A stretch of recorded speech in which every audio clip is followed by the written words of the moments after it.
বলছে কি বলছে ওর কি লাগবে? সামনে যে ওর ময়েশ্চারাইজিং ক্রিমটা আছে অ্যাটোগ্লা, হ্যাঁ ওইটার জন্য এরকম করছে, কারণ ওর দিদা ওকে দেখিয়ে দিয়ে গেছে এটাই তো রূপের চাবিকাঠি। ক্রিম মাখবে মা? বাবা বলছে তোমার দিদা নাকি বলে গেছে।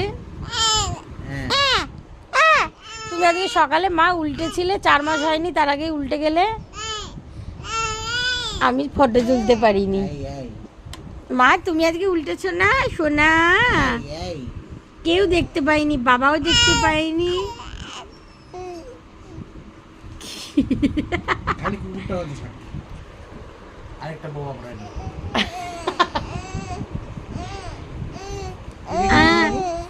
দেখেছিস এত কথা কি, এত কথা কি, এত কথা কি, এত কথা কি? এত ছোট বাচ্চাদের যার মাত্র 4 মাস বয়স, তার হয়নি, 4 মাস 4 মাসও হয়নি এখনো, তার এত কথা কিন্তু মানে ইয়ে হবে না, কেউ শুনবে না এত কথা। আমি সব